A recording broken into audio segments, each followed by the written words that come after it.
Les pierres ne parlent pas, et pourtant elles conservent. Elles gardent en elles des empreintes que l'œil distrait ne distingue pas, mais qui, sous le regard patient, révèlent des murmures d'un monde effacé. Elles sont le livre muet où s'inscrivent les révolutions de la Terre, les cataclysmes, les renaissances. Lorsque nous posons nos pas sur une falaise ou sur le dallage ancien d'une montagne polie par les âges, nous marchons peut-être sur des pages d'histoire que notre mémoire collective n'a jamais su écrire.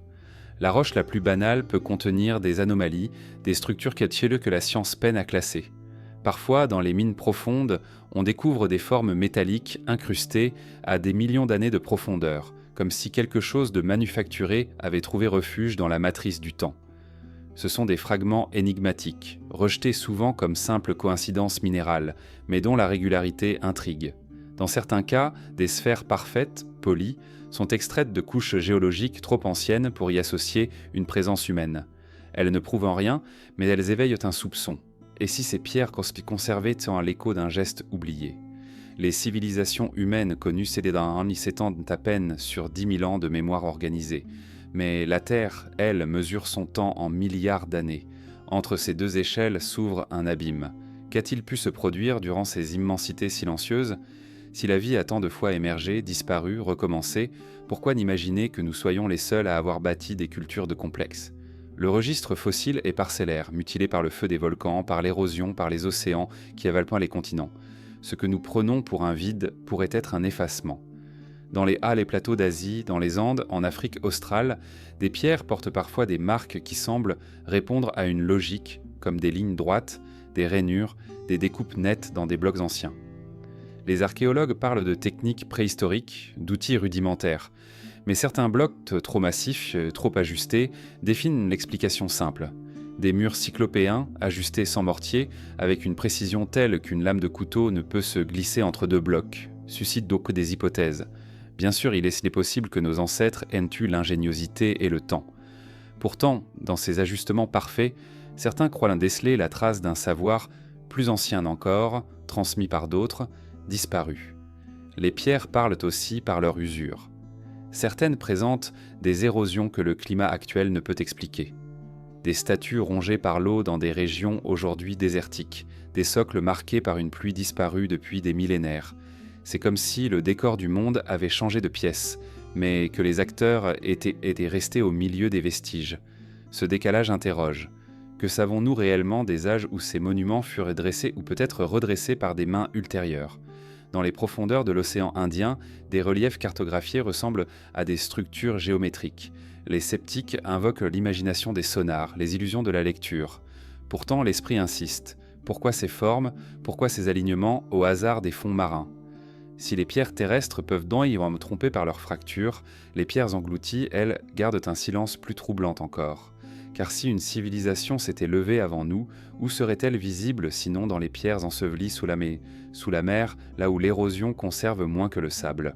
La mémoire des pierres ne se limite pas aux monuments. Elle se cache dans les couches sédimentaires, dans ces feuillets de poussière durcie où chaque strate correspond à une saison du monde. Les géologues y lisent l'histoire des extinctions, des météorites, des dérives des continents. Mais que se passerait-il si, dans une strate oubliée, se trouvaient les vestiges de matériaux impossibles, d'alliages que la nature ne forge pas seule? Une telle découverte serait la fissure dans le récit officiel, un signe que d'autres avaient compris, expérimenté, bâti avant que la mémoire de leur existence ne soit dissoute. Les pierres nous gardent également le souvenir des mythes. Dans presque toutes les cultures, des récits évoquent un âge antérieur, des peuples disparus, des continents engloutis, Atlantide, Mu, Hyperborée, tant de noms pour dire la nostalgie d'un temps où d'autres avaient élevé des architectures grandioses. Bien sûr, ces récits y sont classés dans le registre de l'imaginaire. Pourtant, les pierres elles-mêmes, par leur énigme, semblent offrir un support à ces mémoires de fabuleuses. Peut-être ne sont-elles pas de simples inventions, mais des reflets déformés d'un passé trop lointain pour être conservés intacts. Dans les carrières abandonnées, dans les cavernes profondes, on découvre parfois des parois marquées par des motifs énigmatiques, gravés avec patience. Les archéologues les attribuent aux premières expressions symboliques de l'homme moderne, mais il les est permis de se demander, et si certaines de ces marques appartenaient à des mains que nous ne connaissons pas? des mains qui n'étaient pas les nôtres, mais celles d'êtres qui nous ont précédés et dont il ne reste rien, sinon quelques signes gravés dans l'ombre. Le silence des pierres est trompeur. Elle n'élève pas la voix, mais elle persiste. Elle nous regarde passer, comme si nous étions les intrus, les retardataires. Nous les utilisons pour bâtir nos villes, ignorant qu'elles portent peut-être déjà la mémoire d'autres cités disparues. Chaque pierre posée dans nos murs pourrait être une relique, déplacée, réemployée, sortie de son contexte originel. La matière se transmet, se réutilise, mais le souvenir de ce qu'elle fut s'efface. C'est là que réside le mystère. Nous ne savons jamais si ce que nous appelons origine est réellement le commencement. Si des civilisations nous ont précédés, les pierres se resta leur testament. Mais un testament écrit dans une langue que nous n'avons pas encore apprise. Nous scrutons les fissures, les anomalies, les constructions inexplicables, et nous oscillons entre deux sentiments. La fascination pour une hypothèse qui nous dépasse et la prudence qui nous intime de ne pas céder à l'illusion. Pourtant, dans le silence prolongé des pierres, une impression demeure. Elles ont déjà vu d'autres mondes, d'autres visages, d'autres histoires, et ce qu'elles taisent pourrait bien être plus vaste que ce qu'elles révèlent. Ainsi, chaque fois que nous posons nos yeux sur une paroi ancienne, sur un rocher poli par les siècles, nous devrions nous souvenir qu'il n'est pas seulement un fragment de matière, il est une page scellée d'un livre dont nous n'avons que des bribes. Ce livre n'a pas d'auteur identifié, mais il nous hante par ses absences. Le silence des pierres, plus que leur forme, est ce qui suscite le vertige, car dans ce silence se cachent peut-être les voix d'un monde antérieur, disparu sans laisser de traces que nous sachions lire. Et déjà derrière ces pierres se devine un autre abîme, celui des mers englouties, où la mémoire se dissout plus encore que dans la roche. C'est là que nous devons plonger, dans l'attente de trouver d'autres signes, d'autres fragments du récit perdu. La mer est un tombeau silencieux. Ses vagues effacent encore plus sûrement que le vent, plus vite que le sable, les traces laissées à la surface du monde. Là où l'eau s'étend aujourd'hui, il y eut jadis des terres, des plaines, des forêts, et peut-être des cités. Car les océans ne sont pas immuables. Ils avancent et reculent au rythme des airs, engloutissant des rivages entiers. Lorsque la glace se forme, la mer se retire. Quand elle fond, elle reprend ses droits, avalant sans retour ce qui avait été construit. Et ce que nous appelons le littoral n'est qu'une frontière provisoire, toujours prête à se déplacer. Si des civilisations se sont élevées avant nous, il est probable qu'elles aient prospéré près des côtes. L'eau attire, nourrit, relie. Les ports sont les poumons des échanges, les berceaux des cultures. Mais si ces peuples existaient, leurs traces dorment désormais sous des centaines de mètres d'eau. La mémoire de leurs gestes a été dissoute par le sel, leurs monuments broyés par les courants. Les océans sont des effaceurs patients. Ils réduisent les architectures en sable, étouffent les foyers, dispersent les archives comme de simples coquillages. Les légendes parlent de continents engloutis. Atlantide, Mu, Lemuria. Autant de noms qui résonnent comme des échos. Les érudits modernes considèrent dans ces récits comme des métaphores, des fables. Pourtant, il suffit de regarder les cartes bathymétriques pour pressentir que d'immenses territoires, aujourd'hui sous la mer, furent autrefois émergés. Durant la dernière glaciation, le niveau des océans était plus bas de 120 mètres. Cela signifie que des terres immenses reliant les continents, l'Asie à l'Indonésie, la Grande-Bretagne à l'Europe, l'Alaska à la Sibérie. Ces ponts terrestres furent engloutis à mesure que les glaces se retirèrent, emportant avec eux tout ce que l'homme ou d'autres avant lui auraient pu y bâtir. Sous les eaux du golfe de Cambay, au large de l'Inde, des chercheurs ont identifié des structures régulières, à grande profondeur. Certains y voient les ruines d'une cité antédiluvienne, bien plus ancienne que la vallée de l'Indus. D'autres n'y discernent que des formations naturelles. Le débat reste ouvert, car il est presque impossible de fouiller de tels sites. Les sédiments recouvrent, les courants perturbent, la technologie hésite. Mais l'idée persiste. Si un peuple avait fleuri sur ces terres disparues, la mer l'aurait avalé sans pitié. Les océans gardent aussi des cicatrices visibles depuis l'espace. Des plateaux sous-marins semblent avoir été jadis des continents. La dorsale atlantique, les hauts fonds de la mer Égée, les étendues immergées autour du Japon portent des reliefs étrangement géométriques. L'énigme la plus célèbre est peut-être celle des structures de Yonaguni, au sud du Japon. Là, sous les vagues, se dresse un ensemble de terrasses, d'escaliers, de blocs parfaitement angulaires. Certains y voient l'œuvre d'une civilisation oubliée, d'autres l'effet de fractures naturelles. Mais même si la nature en est responsable, le lieu interroge. Pourquoi ces formes si semblables à nos architectures? Pourquoi ce hasard si ordonné? La mémoire des océans n'est pas seulement archéologique, elle est aussi culturelle. Des mythes de déluge existent dans presque toutes les traditions humaines. En Mésopotamie, à Sumer, en Grèce, en Chine, dans les légendes amérindiennes, on retrouve le récit d'une grande inondation ayant balayé les terres, détruit des peuples, effacé un âge. Ce n'est pas seulement la crainte de l'eau qui s'exprime là, mais peut-être la transmission d'un souvenir collectif, celui de civilisations côtières emportées par la montée des mers. L'océan aurait été le grand censeur, ramenant tout à zéro pour que le récit reprenne ailleurs. L'archéologie terrestre nous trompe par son apparente abondance. Nous fouillons des ruines, des temples, des villes oubliées dans le désert. Mais ces découvertes ne sont peut-être que des fragments secondaires, les restes de civilisations intérieures qui survécurent à des désastres maritimes. Si la véritable grandeur des mondes anciens se situait sur des terres aujourd'hui englouties, alors notre savoir est amputé d'une part immense. Nous ne faisons que lire des notes marginales, tandis que le texte principal repose au fond des mers. Des chercheurs imaginent ce qu'il resterait de nos propres cités après 21 000 ans sous l'eau. Les gratte-ciels s'effondreraient, les ponts disparaîtraient, les archives électroniques se dissoudraient dans le sel. Peut-être ne subsisterait-en que quelques fragments de béton, des traces pétrins métalliques confondus avec les minerais. De notre monde foisonnant, il ne resterait qu'un puzzle illisible. Pourquoi en serait-il autrement pour des civilisations hypothétiques plus anciennes? Si elles ont existé, leurs témoins sont devenus sable et calcaire, indistincts des fonds marins. La mer a cette particularité, elle engloutit en silence, mais elle conserve aussi à sa manière. Dans les abysses où la lumière ne pénètre pas, des objets peuvent rester figés. Le froid, l'absence d'oxygène ralentissent la corrosion. Ainsi, au fond de certaines fosses, des épaves modernes demeurent presque intactes. Imaginons qu'un fragment ancien, un outil, un artefact, y repose encore, attendant qu'un hasard technologique ou une expédition audacieuse le révèle.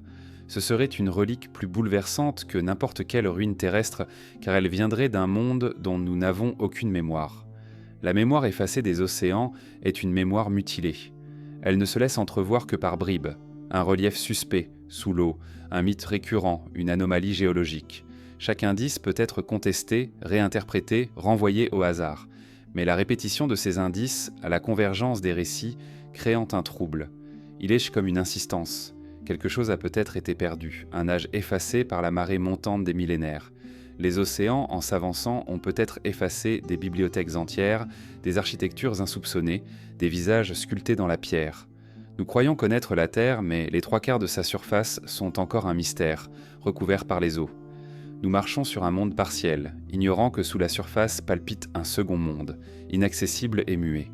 C'est peut-être là que dorment les réponses, là que repose la mémoire des premiers bâtisseurs, et dans ce silence aquatique, une certitude fragile naît. Si des civilisations se sont effacées, c'est peut-être la mer qui détient leurs archives, mais pour les lire, il faudrait descendre là où la lumière ne pénètre plus, là où l'homme n'est qu'un intrus passager. Ce voyage dans les profondeurs n'a pas encore révélé tout ce qu'il recèle. Et déjà, derrière les vagues, se dessine un autre mystère, celui des cicatrices inscrites dans la croûte terrestre, où le sol lui-même semble se souvenir d'histoires plus anciennes que nos mythes. La Terre n'est pas immobile. Elle respire, se brise, se referme. Sous nos pieds, la croûte craque comme une peau fragile, marquée par des fractures, des cicatrices anciennes. Ces cicatrices racontent l'histoire de cataclysmes qui dépassent l'échelle humaine, continents déplacés, montagnes renversées, océans ouverts ou refermés. Pourtant, elles pourraient aussi cacher autre chose, les traces d'événements dont nous ignorons l'origine, des bouleversements qui auraient effacé des mondes entiers avant même que notre mémoire collective ne commence. Quand nous parlons de l'histoire de la Terre, nous évoquons des milliards d'années, mais ce récit est parsemé de trous. Les couches géologiques ne conservent pas tout. Le feu des volcans consume, l'érosion dissout, les séismes déplacent, et chaque nouvelle strate recouvre la précédente comme une page déchirée par-dessus une autre. Ce qui demeure n'est qu'un palimpseste, un manuscrit gratté et réécrit où persistent parfois, entre les lignes, des mots d'un texte oublié. Si des civilisations ont précédé la nôtre, elles auraient sans pu être effacées par ces révisions tectoniques, ne laissant qu'une empreinte cryptée dans la matière. Les géologues trouvent dans la croûte terrestre des anomalies intrigantes. D'anciennes mines, sait par exemple, vieilles de centaines de milliers d'années, semblent avoir été creusées à une époque où l'homme moderne n'existait pas encore. Dans certaines régions d'Afrique, des couches de roches révèlent des traces d'extraction de minerais, trop anciennes pour correspondre à une activité humaine connue. Certains chercheurs les attribuent à des phénomènes naturels, à des érosions inhabituelles. Mais l'esprit vacille. Et si ces cavités avaient été façonnées par une intelligence disparue ? Dans le sol, on trouve aussi des traces d'éléments radioactifs en proportion anormale. Le cas d'Oclo, au Gabon, intrigue encore. Là, des gisements d'uranium montrent des signes de réactions nucléaires spontanées qui auraient eu lieu il y a près de 2 milliards d'années. Les scientifiques y voient un réacteur naturel produit par la concentration particulière du minerai et les conditions géochimiques de l'époque. Mais certains imaginent autre chose, la possibilité que des intelligences anciennes aient compris le feu invisible des atomes bien avant nous, et que leurs expériences aient laissé ces cicatrices brûlées dans la croûte. Les cratères dispersés à la surface du globe témoignent aussi de blessures colossales. Des impacts météoritiques ont transformé le visage du monde à plusieurs reprises, effaçant presque toute vie à certaines époques. Mais ces cicatrices pourraient masquer autre chose que des chutes de pierres nées de céleste. Certaines formations circulaires, comme les structures du Sahara ou de Sibérie, suscitent donc le doute. Ont-elles toutes été provoquées par des météorites, ou bien certaines pourraient-elles être les vestiges d'explosions d'origine inconnue, d'événements qui ne relèvent pas seulement du hasard cosmique ? La croûte terrestre garde aussi mémoire de variations climatiques extrêmes. Des sédiments marins et des carottes glaciaires révèlent qu'en fait des oscillations violentes, périodes brûlantes, âge de glace soudain. Ces changements brusques auraient pu submerger ou étouffer des civilisations entières, si elles existaient. Un peuple installé sur une plaine fertile aurait vu son monde englouti sous des glaces en quelques siècles, ou ravagé par une chaleur insoutenable. Dans ces conditions, même les traces architecturales les plus solides auraient pu disparaître, broyées sous la glace ou réduites en poussière par l'érosion. Certaines anomalies minérales posent encore plus de questions. Des sphères métalliques polies, trouvées en Afrique du Sud, reposent dans des couches datées de plusieurs milliards d'années. Leur régularité semble artificielle, mais leur origine reste discutée. Si elles étaient réellement façonnées, cela signifierait qu'une main inconnue a laissé sa marque bien avant l'émergence de l'homme. Peut-être ne s'agit-il que d'illusions, de caprices de la cristallisation. Mais l'hypothèse d'un geste perdu, enfoui dans la croûte terrestre, persiste comme une ombre qui refuse de se dissiper. La tectonique des plaques efface sans cesse les témoignages du passé. Les fonds océaniques, par exemple, se renouvellent en moins de 200 millions d'années, un instant à l'échelle géologique. Cela signifie que toute trace d'édifices bâtis sur ces territoires aurait déjà disparu, réabsorbée dans le manteau terrestre. Si une civilisation maritime avait existé il y a un demi-milliard d'années, il n'en resterait aucune preuve tangible aujourd'hui. Le sol lui-même aurait avalé ses cités, ses ports, ses monuments. Ce mécanisme naturel est peut-être la clé de l'amnésie terrestre. La planète recycle sa mémoire, ne laissant que des cicatrices muettes pour évoquer ce qui fut. Mais il y a des cicatrices qui semblent parler plus fort. En Antarctique, sous des kilomètres de glace, des anomalies géologiques laissent deviner des reliefs qui pourraient tant être artificiels. Certains y voient des formations naturelles, d'autres des structures enfouies. Le poids de la glace, l'inaccessibilité du terrain rendent toute vérification incertaine. Mais l'idée persiste. Si une civilisation ancienne avait bâti sur ce continent autrefois tempéré, la calotte polaire l'aurait recouverte, ne laissant comme signe de son passage que des bosses invisibles à l'œil nu. Dans les chaînes de montagnes, on rencontre aussi des pierres déplacées, des blocs massifs perchés sur des sommets, comme s'ils avaient été transportés là par une force inconnue. Les glaciers sont accusés, mais parfois la disposition semble défier cette explication. Ces pierres, témoins muets, sont comme des cicatrices sur la peau du monde. Elles nous rappellent que la Terre a connu des gestes, des événements, des forces codeuses que nous ne comprenons pas totalement. La croûte terrestre, dans son intimité, est une archive incomplète. Elle conserve des cicatrices, mais ne raconte pas l'histoire entière. Ce que nous en lisons est fragmentaire, interprétable à l'infini. Peut-être y voyons-nous des fantômes parce que nous cherchons désespérément à combler le vide. Peut-être, au contraire, ce vide est la preuve d'une mémoire effacée, volontairement ou non, par les révolutions de la matière. Ainsi, chaque fissure, chaque cratère, chaque anomalie est une invitation à l'inconnu.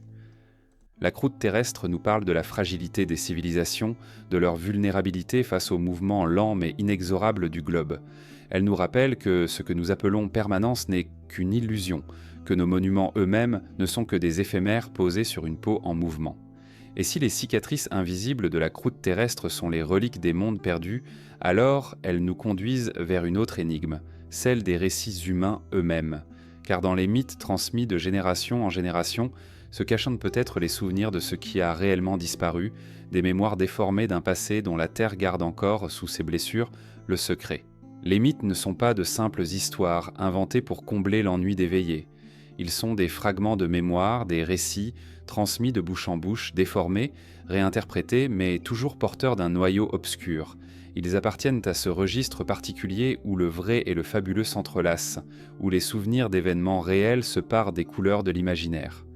Lorsque l'on parcourt les traditions des peuples anciens, on découvre un motif récurrent, celui d'un âge antérieur, d'un monde disparu, d'une civilisation effacée par la colère des dieux, par les flots ou par le feu. Et l'on ne peut s'empêcher de se demander si ces récits ne seraient pas les échos déformés d'une histoire plus ancienne que la nôtre. Dans la Grèce antique, Platon rapporte l'histoire de l'Atlantide, un empire prospère englouti par la mer en une seule nuit. Beaucoup y voient une fable politique, une métaphore sur l'orgueil des peuples. Mais le récit est précis. Il décrit des cités circulaires, des technologies avancées, un monde qui aurait existé bien avant les Athéniens. Platon lui-même prétend tenir cette histoire de prêtres égyptiens, qu'il aurait à raconter à Solon, des siècles auparavant. Si l'Atlantide n'était qu'un symbole, pourquoi l'entourer d'autant de détails topographiques? Pourquoi lui donner une géographie si concrète? En Mésopotamie, l'épopée de Gilgamesh raconte elle aussi un déluge. Utanapishtim, l'équivalent mésopotamien de Noé, survit à une inondation envoyée par les dieux pour effacer l'humanité. La Bible reprend ce récit dans l'histoire de Noé et d'autres traditions, en Inde, en Chine, chez les Mayas, conservent la même mémoire, celle d'un cataclysme aquatique ayant balayé un âge ancien. La répétition de ce motif dans tant de cultures éloignées interpelle. Est-ce simple coïncidence ou bien la trace d'un souvenir partagé, issu d'une catastrophe réelle qui aurait marqué l'humanité au point de s'imprimer dans son inconscient collectif? Les mythes ne parlent pas seulement d'inondations. Ils évoquent aussi des âges d'or et des civilisations lumineuses disparues. Les légendes hindoues racontent les Vimana, des engins volants utilisés par des peuples anciens. Elles décrivent des batailles célestes, des armes d'une puissance terrible, capables de réduire des villes en cendres. Certains y voient les métaphores poétiques de forces naturelles, d'autres les traces d'une mémoire d'anciennes technologies. Dans les textes védiques, les cycles cosmiques prévoient plusieurs humanités successives, chacune détruite et remplacée par la suivante. Si l'on prend ces récits au sérieux, nous serions les héritiers d'un cycle tardif, précédé par d'autres dont les vestiges se sont perdus. Les traditions amérindiennes gardent elles aussi la mémoire de peuples engloutis. Les Hopis parlent de civilisations antérieures détruites par le feu ou par l'eau. Les Incas racontaient que leurs ancêtres avaient reçu la visite de sages venus des profondeurs du lac Titicaca, porteurs de connaissances anciennes. Dans ces récits, l'histoire humaine n'est pas linéaire. Elle est faite de renaissance, de destruction, de transmission mystérieuse. On y retrouve une même inquiétude, l'idée que ce que nous croyons être le commencement n'est qu'un recommencement. En Égypte, les prêtres parlaient d'un temps antédiluvien où les dieux régnaient sur la terre. Ces dieux pourraient être des figures mythologiques, mais certains y voient dans l'écho d'ancêtres disparus, porteurs d'un savoir immense. Les pyramides, attribuées aux pharaons historiques, semblent déjà anciennes au moment de leur règne. Des textes les décrivent comme héritées d'un âge plus ancien. L'idée que l'Égypte elle-même ait été le fragment rescapé d'une civilisation plus vaste et disparue hante les chercheurs depuis des siècles. Le rôle des mythes est ambigu. Ils enveloppent la vérité dans des symboles, mais ils la protègent aussi de l'oubli. Dans le langage imagé, dans les métaphores des dieux et des héros, se cachent peut-être des réalités concrètes. Une inondation cosmique devient la colère divine, une technologie oubliée devient un char de feu, une catastrophe géologique devient le jugement dernier. À travers cette déformation, la mémoire survit, transmise sans archives, sans écriture. Ce qui frappe, c'est la convergence. Partout sur la planète, les mythes se rejoignent. Des âges précédents, des destructions cataclysmiques, des survivants choisis et la reconstruction d'un nouveau monde. Pourquoi ces récits se ressemblent-ils tant ? La distance entre les cultures aurait dû produire des histoires sans radicalement différentes. Or, ce n'est pas le cas. C'est comme si une même cicatrice de mémoire traversait toute l'humanité, rappelant un événement si profond qu'il a marqué durablement les récits de tous les peuples. Certains chercheurs modernes considèrent de ces mythes comme des archives fragmentaires. Graham Hancock, par exemple, propose que les récits de déluge soient le souvenir d'une montée brutale des eaux à la fin de la dernière glaciation. Lorsque les glaciers se sont effondrés, les mers sont montées de plusieurs dizaines de mètres, submergeant des régions entières. Les peuples côtiers ont dû fuir, emportant avec eux l'histoire de leur disparition, transformée en récit sacré. L'hypothèse n'a rien d'impossible. Si tel fut le cas, les mythes sont alors des archives, mais traduites dans la langue de l'imaginaire. Les mythes ne se contentent pas de parler du passé, ils avertissent. Ils rappellent que le monde est fragile, que rien n'est acquis. Ils enseignent que l'orgueil des civilisations conduit à leur perte. Cette leçon est peut-être le seul héritage véritable des mondes disparus, la conscience de notre vulnérabilité. Si d'autres avant nous ont connu la grandeur, puis l'effacement, alors nous suivons peut-être la même route. Dans l'obscurité des récits anciens, il y a une inquiétude sourde, l'idée que nous ne sommes pas uniques, que nous ne sommes pas les premiers. Les mythes persistent parce qu'ils ne sont pas seulement des contes, ils sont les fragments d'un miroir brisé, reflétant un monde dont nous n'apercevons que des éclats. À travers eux, nous sentons la présence d'un passé qui nous échappe, mais qui insiste comme une ombre dans le temps. Et cette ombre nous conduit vers un autre domaine, encore plus insaisissable, celui du temps lui-même. Car si les mythes gardent une mémoire, il est possible que le temps géologique recèle aussi ces anomalies, ces énigmes qui remettent en question notre chronologie. C'est dans ces fractures du temps que se cache peut-être la clé du mystère des civilisations perdues. Le temps géologique s'étend comme une mer sans rivage. Pour l'esprit humain, il est presque inconcevable. Des millions d'années, des milliards d'années, des durées qui dépassent tant toute mémoire, toute mesure ordinaire. Pourtant, c'est dans cet océan d'époque que la Terre conserve les cicatrices de son histoire.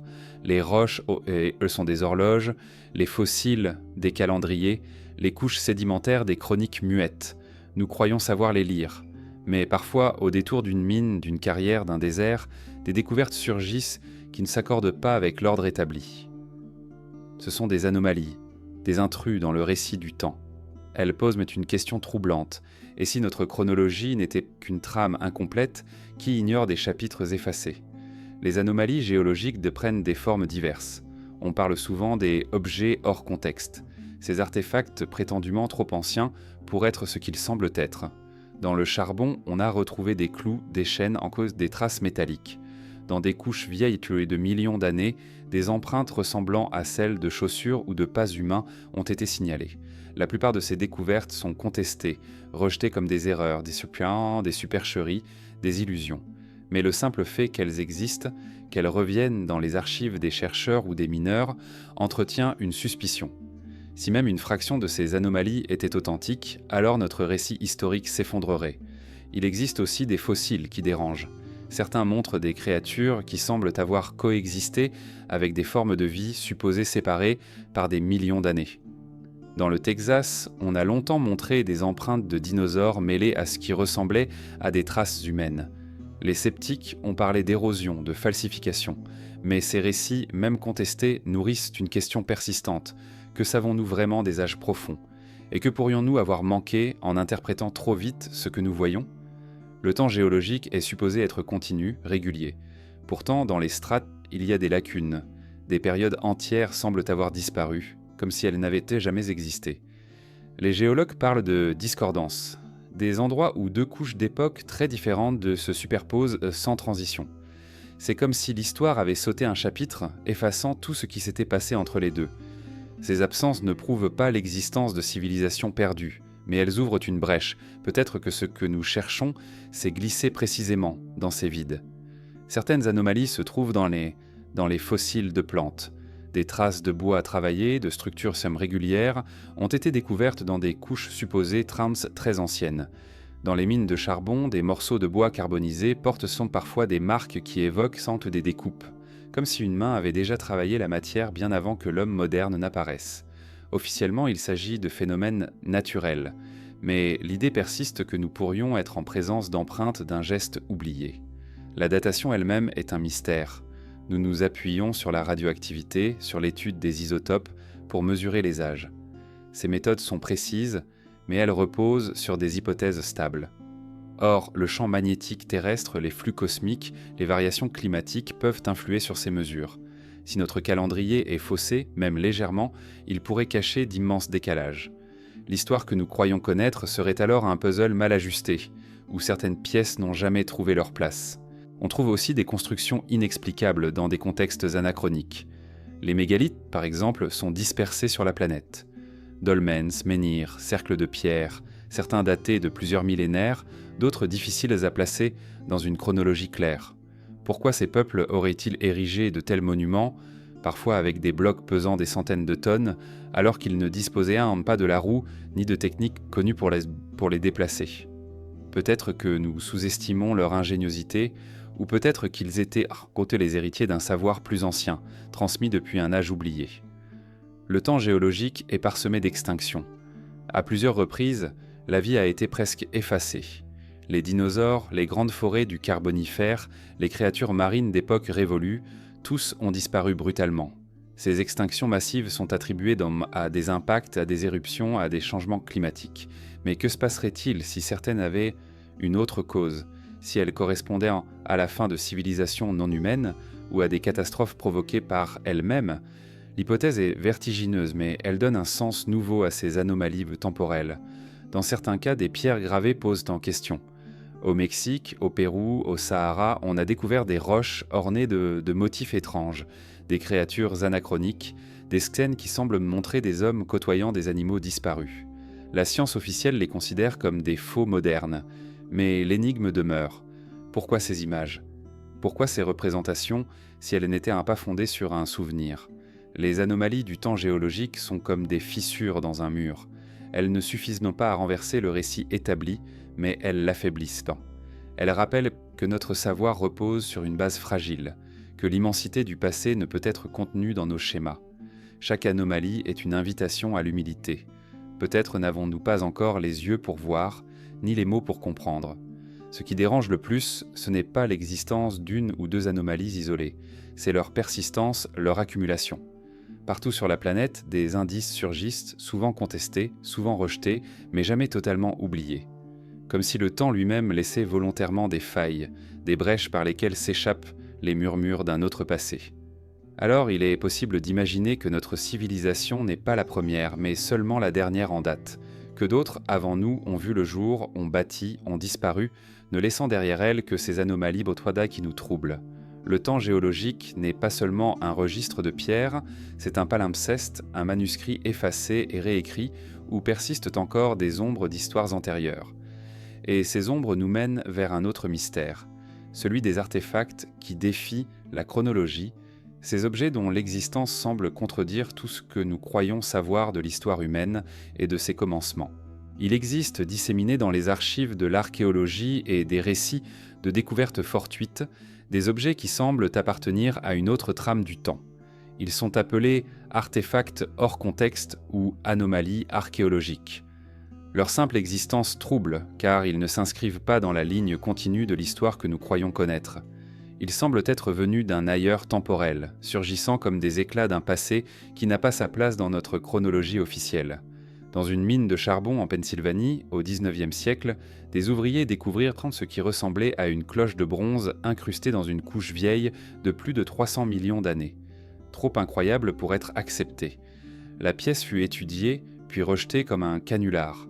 Mais elle n'est pas unique. En Russie, des géologues ont trouvé, dans des couches géologiques vieilles de centaines de milliers d'années, de minuscules spirales métalliques, certaines si petites qu'il fallait un microscope pour les observer.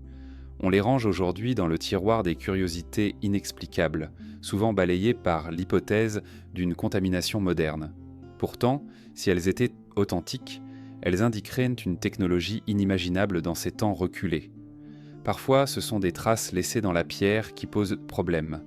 Dans l'Utah, au cœur de roches datées de plus de 100 millions d'années, une empreinte évoquant celle d'une chaussure a été décrite, avec même l'esquisse d'une couture.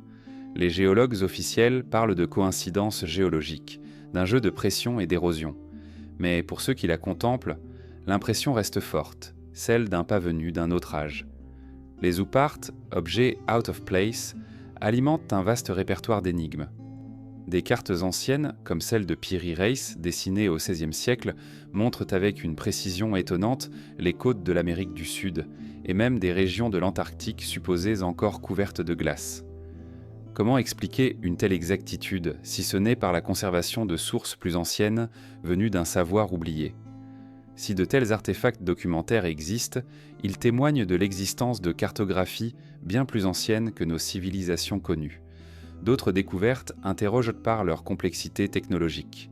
L'anticitaire, ce mécanisme trouvé dans une épave grecque, en est l'exemple le plus célèbre. Daté du IIe siècle avant notre ère, il révèle une maîtrise des engrenages si sophistiquée qu'il faudra attendre 1000 ans pour retrouver un équivalent. Mais si un tel objet a pu exister dans la Méditerranée antique, que dire de ceux qui auraient pu disparaître avant même l'aube de l'histoire ? L'anticitaire est une relique de savoir, mais elle suggère aussi que des objets plus anciens, peut-être plus déroutants encore, se sont dissous dans l'oubli. Il existe également des anomalies architecturales. À Baalbek, au Liban, d'énormes blocs de pierre pesant plus de 1000 tonnes reposent dedans les fondations d'un temple. Leur taille défie toute explication technique de l'époque. Les archéologues admettent qu'ils ont été taillés par des mains humaines, mais la question demeure. Comment ont-ils été déplacés ? Pourquoi construire avec de telles masses alors que des blocs plus petits auraient en suffi ?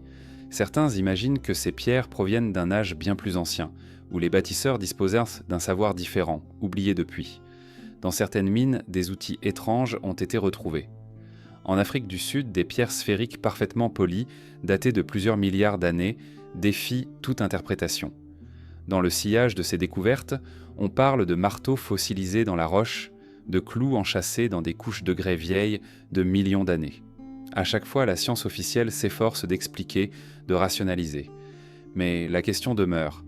Pourquoi ces objets réapparaissent-ils toujours dans le récit, malgré le rejet constant des académies ? Les artefacts énigmatiques ne se limitent pas aux objets matériels. Il existe aussi des récits, des fragments d'archives, qui semblent appartenir à une autre époque. Les textes védiques parlent de machines volantes, les vimanas, et décrivent des armes capables de faire pleuvoir le feu. Certains y lisent dans eux des métaphores, mais d'autres y voient un tout le souvenir d'une technologie disparue. Dans les mythes nordiques, le marteau de Thor résonne comme une arme d'énergie. Dans les légendes chinoises, des dragons volants s'élèvent dans le ciel. Partout, l'imaginaire décrit des outils d'une puissance qui dépasse celle de leurs époques. S'agit-il seulement de fiction, ou de la mémoire altérée d'artefacts réels, désormais perdus ? Une question obsédante accompagne ces découvertes. Pourquoi si peu ? Si des civilisations avaient existé avant nous, ne devraient-elles pas avoir laissé davantage de traces ? Peut-être pas. Si l'on imagine notre propre civilisation projetée dans 100 000 ans, que resterait-il ? Les métaux se corroderaient, les plastiques se fragmenteraient, les archives numériques disparaîtraient. À peine quelques fossiles de béton subsisteraient dans certaines conditions.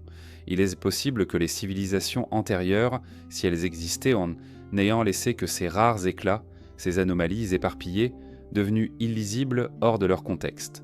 Les sceptiques ont raison sur un point. Beaucoup de ces artefacts peuvent s'expliquer par des erreurs, des fraudes, des illusions. Mais la persistance du phénomène est ce qui interroge. Pourquoi tant d'histoires, venues de lieux si différents, convergent-elles vers le même trouble ? Pourquoi l'idée d'artefacts anachroniques hante-t-elle toujours nos archives, malgré les efforts pour l'écarter ? Comme si quelque chose résistait, quelque chose qui ne voulait pas disparaître tout à fait. L'effet de ces artefacts est moins de convaincre que d'éveiller. Il rappelle que notre chronologie n'est pas un édifice parfait, mais une construction fragile, ponctuée d'incertitudes. Ils ouvrent la possibilité d'un temps multiple, d'une histoire non linéaire, où des civilisations entières auraient pu se lever et s'effacer, sans laisser plus de traces qu'une ombre. Dans ces anomalies matérielles, il y a un parfum d'étrangeté, une invitation à regarder autrement. Peut-être que les pierres, les couches de sédiments, les objets à la sortie de terre ne sont pas seulement des curiosités, mais des clés. Peut-être indiquent-ils que nous vivons dans l'après, dans la rémanence d'un monde qui a déjà connu d'autres commencements. Et si tel est le cas, alors ce ne sont pas seulement les artefacts qui défient la chronologie, mais aussi les échos plus subtils, enfouis dans le tissu invisible de la planète. Car même le champ magnétique de la Terre, dans ses caprices, semble parfois porter la trace d'un passé qui n'est pas le nôtre. Le champ magnétique terrestre est un voile invisible qui nous enveloppe. Il nous protège des vents solaires, dévie les particules cosmiques et rend possible la fragile stabilité de notre monde. Mais il n'est pas figé. Il tremble, se déforme, s'inverse parfois. Ces variations inscrivent dans les roches une mémoire discrète, un palimpseste que les géophysiciens savent lire. En étudiant les orientations fossilisées dans les minéraux, ils reconstruisent de l'histoire des renversements magnétiques, ces moments où le nord devient sud et où l'aiguille de toute boussole aurait perdu sa direction. Ce que révèlent ces traces est troublant. L'histoire du champ magnétique est faite de chaos.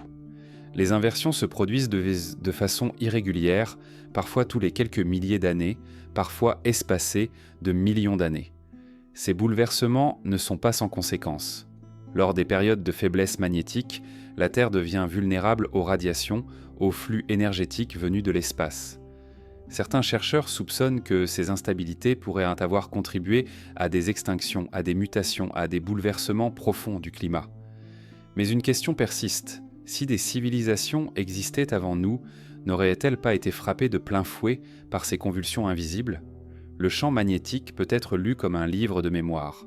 Dans la lave figée, dans les sédiments déposés au fond des océans, les cristaux de magnétite s'alignent sur la direction du champ au moment de leur solidification. Ainsi, chaque couche conserve l'empreinte du ciel magnétique qu'il a vu naître.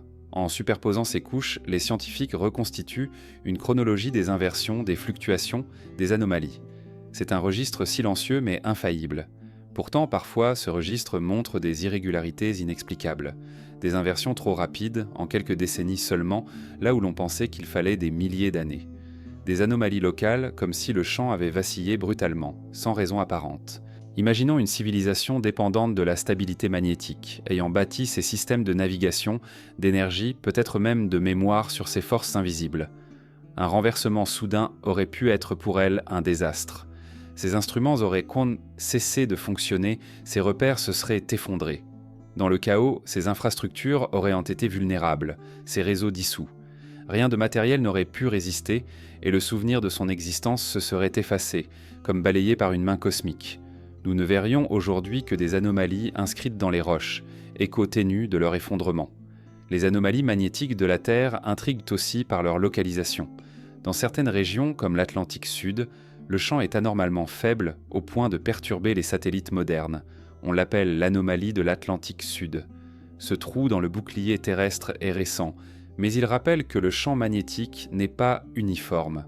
Dans le passé, d'autres zones faibles ont pu exister, exposant des régions entières à des radiations inhabituelles. Si des sociétés avaient prospéré dans ces lieux, elles auraient été frappées par des bouleversements invisibles, incompréhensibles pour elles, peut-être fatals.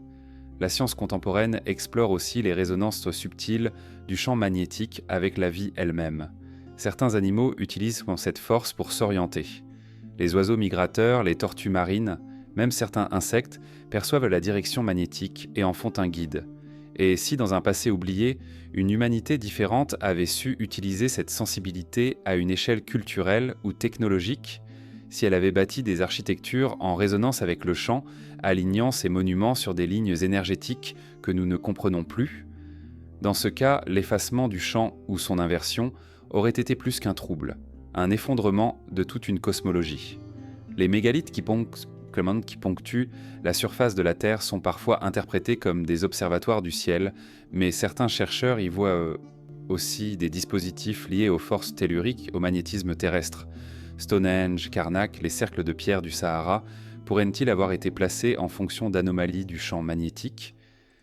Si tel était le cas, ces monuments seraient les rares témoins d'un savoir perdu, un savoir qui liait l'invisible à la pierre et que l'inconstance magnétique aurait fini par rendre inutile. Le champ magnétique, en s'inversant, laisse parfois des zones de silence dans les archives. Des couches géologiques montrent des magnétisations contradictoires, comme si deux histoires coexistaient en même temps. Ces incohérences sont troubles, car elles suggèrent que le temps magnétique n'est pas aussi linéaire que nous le croyons. Peut-être que dans ces chevauchements se cachent les traces d'événements que nous ne comprenons pas encore, de perturbations plus vastes qu'un simple renversement polaire, des événements capables de remodeler la mémoire de la planète et d'effacer celle de peuples qui y auraient en vécu. L'invisible n'est pas moins réel. Le champ magnétique en est la preuve. Il échappe à nos sens, mais il conditionne notre existence. Une civilisation sensible à ces flux, attentive à ces variations, aurait pu bâtir un savoir que nous ne soupçonnons pas. Peut-être même que certaines traditions spirituelles, parlant de forces subtiles, de courants telluriques, gardent l'écho lointain de cette relation intime avec le champ magnétique terrestre. Nous y voyons des métaphores, mais peut-être ne sont-elles que les ruines d'un langage scientifique oublié, transmis sous la forme de symboles. Lorsque nous observons les aurores boréales, nous contemplons en fait le champ magnétique en action, détournant les particules solaires, les transformant en lumière. Pour nous, ce spectacle est une beauté naturelle, mais pour d'autres, dans un passé très ancien, il pouvait être un signe, un avertissement, la manifestation visible de forces qui gouvernaient leur monde, et si, dans l'effacement de leur mémoire, les seuls échos qui subsistent étaient ces danses lumineuses, inscrites dans les mythes comme des guerres célestes, des feux divins, des messages venus des dieux. Le champ magnétique n'est pas seulement une protection, il est une mémoire invisible, inscrite dans les pierres, dans les glaces, dans les sédiments. Il garde la trace de cataclysmes que nous commençons à peine à comprendre. Dans ces anomalies, dans ces inversions, se trouvent peut-être les seuls témoins de civilisations effacées par des forces qu'elles n'avaient pas prévues. Ces échos perdus, inscrits dans la matière mais inaudibles pour nos sens, rappellent que l'histoire de la Terre est plus complexe que le récit que nous en faisons. Et si nous acceptons que même l'invisible puisse conserver la mémoire, alors il faut élargir encore notre regard. Car au-delà des forces magnétiques, au-delà des pierres et des eaux, il existe un autre domaine où les civilisations disparues pourraient avoir laissé leurs traces, celui de l'ombre et de la poussière, ces ruines effacées qui ne ressemblent plus à rien, mais qui continuent de hanter les paysages. Il est des ruines qui ne ressemblent plus à des ruines, des paysages arides balayés par le vent, où les pierres se mêlent à la poussière, où rien ne distingue un vestige d'un simple éboulis. Et pourtant, derrière ces silhouettes indistinctes, certains pressentent la trace de mondes disparus. Des civilisations qui ne se révèlent plus qu'à travers des fragments informes, des ombres de mémoire, si fragiles qu'elles se confondent avec le silence même de la terre. Lorsque l'on parcourt les déserts, on trouve parfois des lignes droites tracées à même le sol, trop immenses pour être vues autrement que depuis le ciel. Les géoglyphes de Nazca, au Pérou, sont les plus célèbres, figures animales, spirales, tracés géométriques. On les attribue à une culture florissante entre le 1er et le 6e siècle de notre ère. Mais ailleurs, dans le Sahara, dans les steppes d'Asie centrale, dans les plaines du Kazakhstan, d'autres figures, moins connues, semblent se répéter le même geste, inscrire des signes à une échelle qui défie la perception humaine. Était-ce un langage, une offrande, ou bien la survivance d'un savoir plus ancien, issu de peuples oubliés, que l'on aurait imité sans le comprendre? Les civilisations d'ombre sont celles dont il ne reste que des indices diffus, des tessons de poterie, des outils usés, des murs à demi ensevelis. Mais parfois ces indices ne s'accordent pas avec le récit officiel. Dans la vallée de l'Indus, on retrouve des cités planifiées avec des rues orthogonales, des systèmes d'évacuation, des constructions en briques standardisées. Une sophistication qui surprend pour une époque si ancienne. Puis, soudain, cette civilisation disparaît, sans trace de guerre, sans ruines dramatiques, comme si elle s'était dissoute dans le sable, absorbée par un oubli inexpliqué. D'autres cités surgissent pendant les récits, mais leur réalité demeure incertaine. On parle de villes perdues au cœur de l'Amazonie, de structures englouties sous la glace, de forteresses d'éperons de pierre dans les déserts de Syrie. Chaque fois, il s'agit de ruines si dégradées qu'elles se confondent avec la nature. Ce sont des civilisations réduites à l'état de poussière, effacées au point que leurs souvenirs ne subsistent que dans des murmures. La poussière est la grande héritière des civilisations. Tout ce que nous bâtissons avec patience et orgueil finit par y retourner. Les palais se fragmentent, les temples se fendent, les inscriptions s'effacent en un. Et quand le vent recouvre les ruines, il ne reste plus qu'une colline anonyme, un tumulus indifférencié. Pour nous, ces amas de pierre paraissent donc naturels, mais peut-être en grattant, découvririons-nous qu'ils sont les ossements d'un peuple oublié. Combien de collines, combien de reliefs anodins ne sont que des ruines si anciennes qu'elles ont cessé d'être identifiables.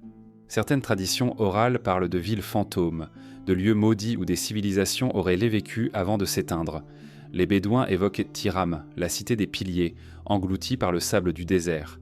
Les textes sumériens parlent d'Éridu, première cité bâtie par les dieux, dont il ne reste que des fragments. Peut-être ces récits se basent-ils sur des ruines si altérées qu'elles paraissaient déjà incompréhensibles au peuple qui les redécouvrait, non ? Ainsi naissent les légendes, à partir de civilisations d'ombre dont les traces sont trop faibles pour être reconnues, mais trop persistantes pour disparaître totalement. Les civilisations d'ombre ne sont pas seulement physiques, elles existent aussi dans les strates de notre culture.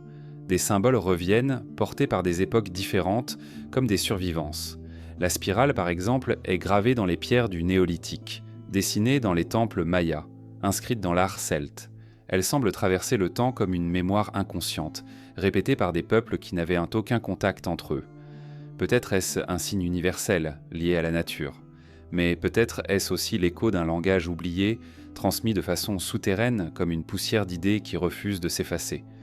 Il y a dans certaines ruines un sentiment étrange, celui d'avoir affaire à des fragments qui ne sont pas complets, comme si nous découvrions non pas une civilisation entière, mais une survivance, une périphérie, des blocs gigantesques baissant à la base d'un temple sur lesquels des générations plus récentes auraient construit à leur tour, des murs plus anciens intégrés dans des bâtiments plus jeunes.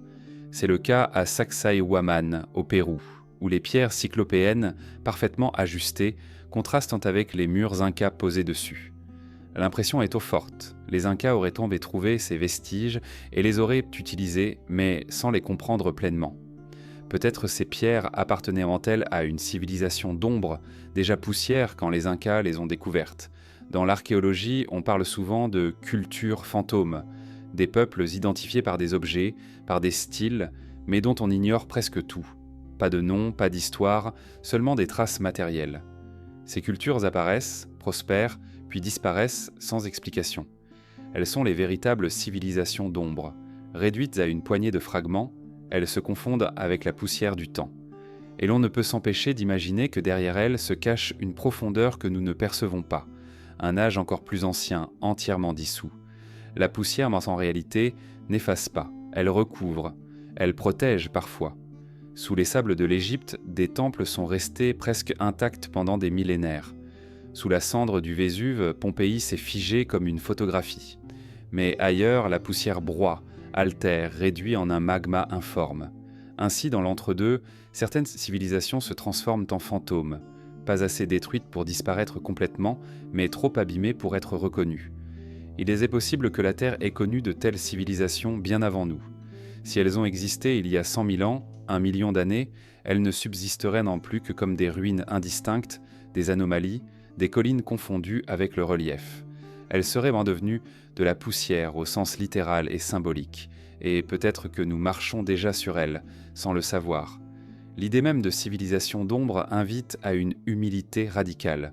Nous croyons être le sommet, mais nous pourrions n'être que la dernière couche de poussière posée sur d'autres, et lorsque notre tour viendra de disparaître, nous deviendrons à notre tour invisibles, réduits à des fragments incompréhensibles pour ceux qui viendront après. Et si ces civilisations d'ombre existent, alors elles pourraient se cacher aussi là où la poussière est éternelle, sous la glace.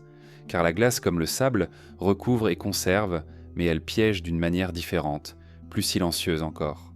C'est dans ces paysages figés que pourrait reposer une mémoire plus ancienne que toutes les nôtres. La glace est un linceul, elle recouvre, elle scelle, elle suspend le temps.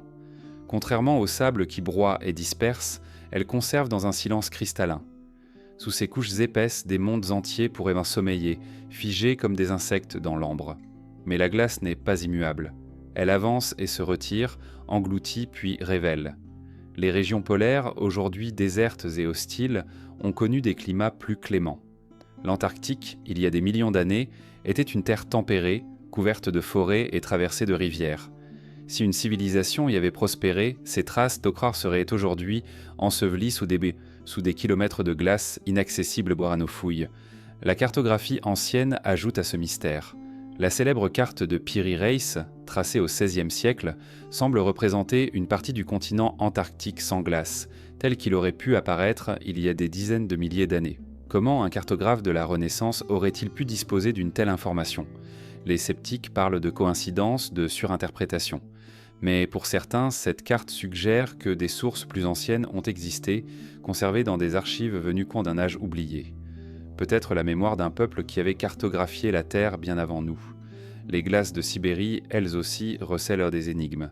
On y a trouvé des mammouths figés, si parfaitement conservés que leur chair semblait encore fraîche. Si la glace a pu préserver des créatures entières, pourquoi n'aurait-elle pas pu faire de même avec des traces de cultures humaines ou d'autres civilisations ? Les sols gelés, appelés pergélisols, enferment des couches intactes depuis des dizaines de milliers d'années.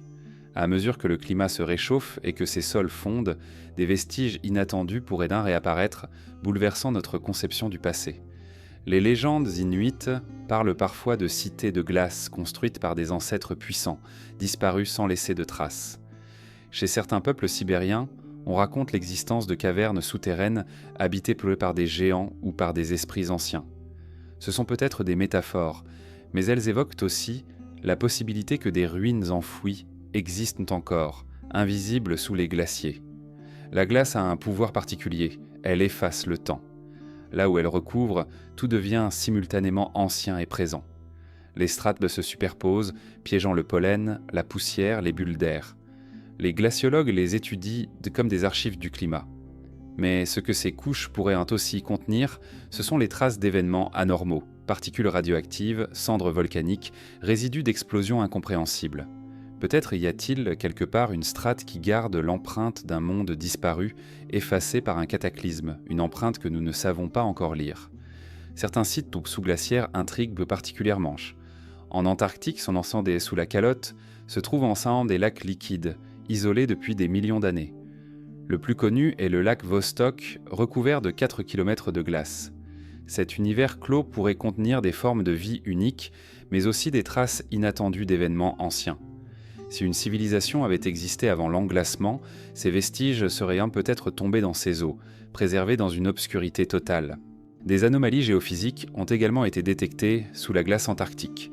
Certaines images radar montrent des structures géométriques, des reliefs qui ressemblent à des alignements artificiels.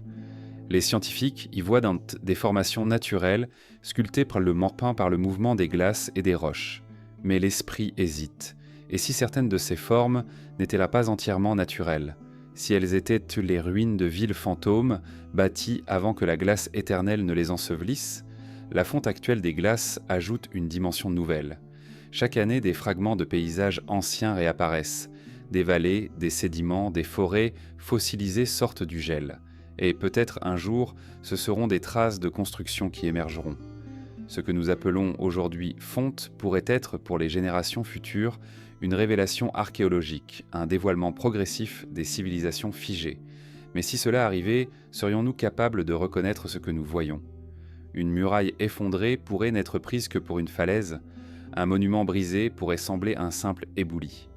La glace a non seulement conservé, elle a aussi transformé, brouillant toute lecture. L'idée de ville fantôme de la glace éternelle hante notre imaginaire depuis longtemps. Dans les récits d'explorateurs, l'Antarctique est souvent décrit comme une terre de mystère où dorment des secrets immenses. Des écrivains comme H.P. Lovecraft en ont fait le théâtre de civilisations monstrueuses c'est des vont et oubliés. Ces visions littéraires exagèrent, mais elles révèlent une intuition profonde. Nous savons que la glace cache quelque chose et nous craignons ce qu'elle pourrait révéler.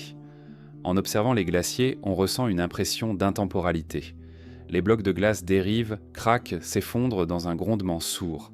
C'est comme si la Terre respirait à travers eux, comme si elle nous rappelait que ce que nous voyons n'est qu'une surface, qu'il existe un dessous que nous ne connaissons pas. Les villes fantômes pourraient n'être que cela, une hypothèse, une intuition. Mais cette intuition persiste, car nous savons que la mémoire de la glace n'a pas encore été entièrement lue. Il était possible que dans 10 000 ans, lorsque les calottes auront encore reculé, on découvre des traces concrètes, des outils, des murs, des statues. Ou bien peut-être, il n'y aura rien, et le mystère demeurera. Mais l'idée de ces civilisations figées, invisibles et silencieuses suffit déjà à troubler. Elle nous rappelle que la Terre est un palimpseste. Chaque âge recouvre le précédent sans jamais l'effacer totalement. Et si nous suivons cette piste, des glaces nous passons naturellement aux cieux. Car au-delà des mers et des roches, au-delà des sables et des glaces, il existe une autre archive, plus vaste encore, où chaque mouvement de la Terre laisse une trace, la mécanique des astres. Et peut-être que les étoiles, plus fidèles que la glace, ont enregistré ce que nos mémoires terrestres ont perdu. Le ciel n'oublie pas. Là où la terre efface, où la mer dissout, où la glace recouvre, les astres conservent. Leur lenteur, leur régularité, leur danse inlassable inscrivent dans l'espace une mémoire qui dépasse les civilisations.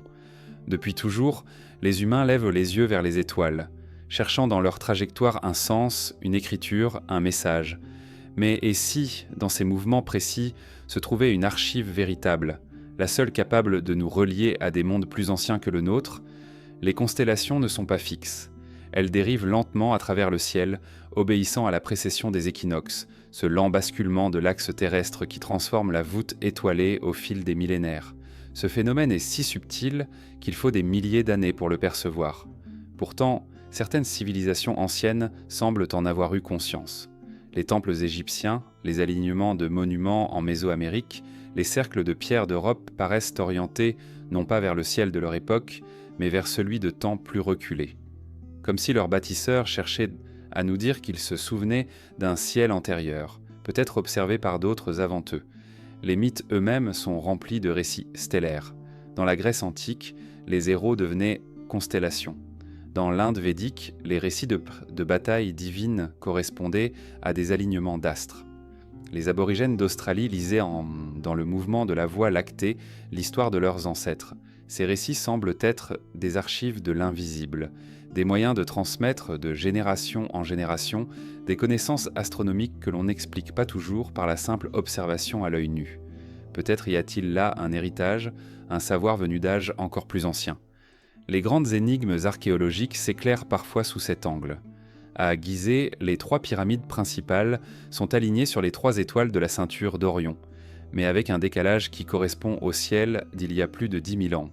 À Teotihuacan, au Mexique, la disposition des pyramides évoque également Orion. À Angkor, au Cambodge, l'organisation des temples reproduit la constellation du dragon. Partout la même obsession, inscrire sur la terre le dessin du ciel. Est-ce simple vénération cosmique ou transmission d'une mémoire plus ancienne qui voulait fixer dans la pierre le souvenir de cieux disparus? La mécanique céleste permet aussi de dater des événements. Les éclipses, par exemple, obéissent à des cycles précis. Les astronomes modernes peuvent remonter dans le temps et calculer quand elles ont eu lieu. Certains récits anciens décrivent des éclipses avec une telle précision que l'on peut les associer à des dates réelles, parfois très éloignées. Cela signifie que ces récits transportent avec eux des fragments d'archives astronomiques, comme si la mémoire des astres avait servi de fil conducteur aux peuples anciens. Et si certaines de ces descriptions faisaient en réalité référence à des événements vécus par des civilisations oubliées, transmises à travers les âges comme des contes sacrés, l'idée que les étoiles soient des archives n'est pas seulement poétique. La lumière elle-même est mémoire. Lorsque nous observons une étoile lointaine, nous voyons son passé. Certaines étoiles que nous contemplons aujourd'hui sont peut-être déjà mortes, mais leur éclat continue de voyager. Si une civilisation avait laissé une trace lumineuse dans le ciel, un signal, un motif, une construction visible, cette trace pourrait encore voyager à travers l'espace, survivant à sa disparition. Il est vertigineux de penser que l'archive la plus fidèle d'un monde perdu ne serait pas sur Terre, mais inscrite dans la lumière qui erre encore dans l'univers. Les astronomes modernes observent parfois des phénomènes étranges, des variations de luminosité inexpliquées, des signaux répétitifs, des structures suspectes dans la répartition des étoiles. La plupart trouvent des explications naturelles, mais l'hypothèse demeure, et si certains de ces phénomènes étaient les reliques d'activités intelligentes, non pas extraterrestres, au sens où nous l'imaginons, mais peut-être issus d'humanités plus anciennes qui auraient laissé leur marque dans le ciel avant de s'éteindre? La mécanique céleste est implacable. Elle ne tolère pas l'oubli. Les calculs des positions stellaires permettent de remonter des dizaines de milliers d'années en arrière. Ainsi, certains chercheurs ont proposé que les mythes décrivant des constellations disparues ou des ciels différents ne soient pas des inventions, mais des souvenirs véritables, datant d'époques où le ciel avait une autre configuration. Si tel était le cas, cela signifierait que des observateurs avaient déjà consigné ces informations, bien avant que l'histoire écrite ne commence. La mémoire des astres peut aussi révéler des catastrophes. Les supernovae, par exemple, laissent des traces visibles pendant des mois, voire des années. Certains textes chinois, certains récits amérindiens mentionnent des étoiles invitées, apparues soudainement dans le ciel. Peut-être sont-ils les souvenirs de supernovae réels, mais peut-être aussi certains de ces récits décrivent des phénomènes plus mystérieux, des lueurs anormales, des éclats artificiels, des manifestations liées à des civilisations capables d'influer sur le ciel. Si nous considérons les astres comme une archive, alors chaque monument terrestre aligné, chaque mythe étoilé, chaque récit d'éclipse devient une porte d'accès à un temps plus vaste. Et dans ce temps, il est possible que nous ne soyons pas seuls. Que d'autres, avant nous, aient lu ce même ciel, y aient laissé leur marque, puis aient disparu, ne laissant que des échos inscrits dans les trajectoires stellaires. Le plus fascinant est peut-être la concordance entre les cycles cosmiques et les récits de destruction successives.